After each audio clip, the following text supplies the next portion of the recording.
हमने कभी सपने में भी नहीं सोचा था कि देश भर से लोगों का इतना प्यार और इतना विश्वास मिलेगा। इन 8 सालों में आपकी पार्टी ने दिल्ली में 3 बार सरकार बनाई है और पंजाब में मुख्य विपक्ष के रूप में उभर के आई है। लेकिन आज मैं एक बहुत महत्वपूर्ण ऐलान करने जा रहा हूं। आने वाले 2022 के विधानसभा चुनाव में आम आदमी पार्टी उत्तर प्रदेश में चुनाव लड़ेगी। दिल्ली में यूपी के बहुत भाई बहन रहते हैं। जब से दिल्ली में आम आदमी पार्टी की तीसरी बार सरकार बनाई गई है, दिल्ली में रहने वाले कई यूपी के लोग मेरे पास आए।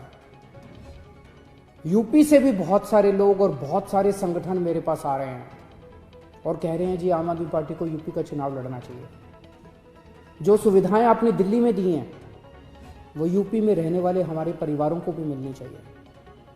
मैंने उनसे पूछा कि हमारी छोटी सी पार्टी ये कैसे करेगी, तो उन्होंने कहा जी यूपी की जनता अब इन पुरानी पार्टियों से बिल्कुल त्रस्त हो चुकी है।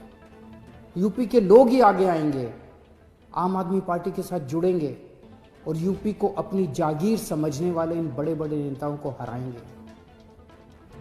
यूपी में हर पार्टी की सरकार आई, लेकिन अपने घर भरने के सिवा किसी ने यूपी के लिए कुछ नहीं किया। आज छोटी छोटी सुविधाओं के लिए यूपी के लोगों को दिल्ली क्यों आना पड़ता है?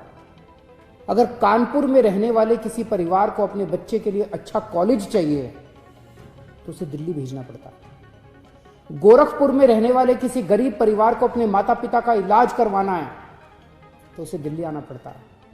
आखिर क्यों? क्या भारत का सबसे बड़ा राज्य, भारत का सबसे बड़ा विकासशील राज्य नहीं बन सकता, विकसित राज्य नहीं बन सकता? मैं पूछना चाहता हूं कि अगर दिल्ली के संगम विहार में मोहल्ला क्लिनिक बन सकता है तो क्या लखनऊ के गोमती नगर में मोहल्ला क्लिनिक नहीं बनाया जा सकता? अगर दिल्ली के सरकारी अस्पताल देश के सबसे बेहतरीन अस्पताल बन सकते हैं तो यूपी के सरकारी अस्पतालों की हालत इतनी खराब क्यों है? अगर दिल्ली के लोगों को 24 घंटे बिजली मिल सकती है तो यूपी के लोग इतने लंबे लंबे पावर कट क्यों बर्दाश्त करें? अगर दिल्ली के लोगों को मुफ्त बिजली मिल सकती है तो यूपी में लोगों को मुफ्त बिजली क्यों नहीं मिलनी चाहिए? यूपी के लोगों के इतने ज्यादा बिल क्यों आ रहे हैं? अगर दिल्ली के सरकारी स्कूलों में बच्चों को प्राइवेट स्कूलों जैसी सुविधाएं मिल सकती हैं तो यूपी के सरकारी स्कूल इतने बदहाल क्यों हैं? अगर दिल्ली में महिलाओं की सुरक्षा के लिए हर मोहल्ले में सीसीटीवी कैमरे लगाए जा सकते हैं तो यूपी में हर दिन हमारी बहनों के साथ दुष्कर्म क्यों होते हैं? यूपी में हमारी बहनों की सुरक्षा सुनिश्चित क्यों नहीं की जा सकती? आज उत्तर प्रदेश को प्रगति की राह पर चलने से कौन रोक रहा है? यूपी की गंदी राजनीति और भ्रष्ट नेता। यूपी के लोगों ने हर पार्टी के लोगों पर विश्वास करके उन्हें मौका दिया, पर उन पार्टियों ने लोगों की पीठ में छुरा घोंपाया।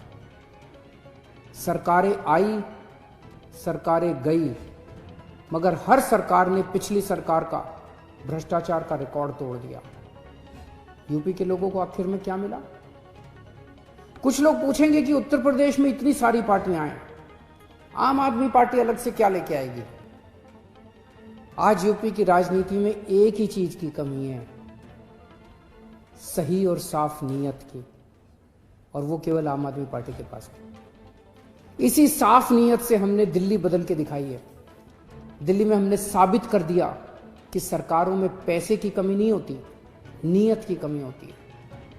दिल्ली के लोग चाहते थे कि उनकी जिंदगी बेहतर हो, उनके बच्चों को अच्छी शिक्षा मिले, उनके परिवार को अच्छी स्वास्थ्य सेवाएं मिले, उनको एक ईमानदार सरकार मिले। इसीलिए दिल्ली के लोगों ने लगातार 3 बार दिल्ली में आम आदमी पार्टी को चुना। ऐसा इसलिए हुआ क्योंकि दिल्ली में लोगों को पहली बार काम होते हुए दिखा और उन्हें एक ईमानदार सरकार मिली जो उनके लिए, उनके साथ मिलकर काम करती है।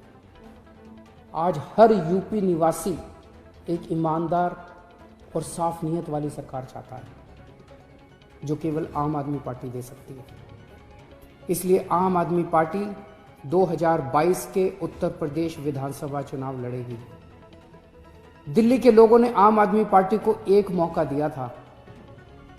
उन्हें आज आम आदमी पार्टी से इतना प्यार हो गया कि दिल्ली वाले अब बाकी सारी पार्टियां भूल गए। आप भी आम आदमी पार्टी को एक मौका देके देखिए, मैं यकीन दिलाता हूं उत्तर प्रदेश वाले भी बाकी सारी पार्टियों को भूल जाएंगे। नमस्कार।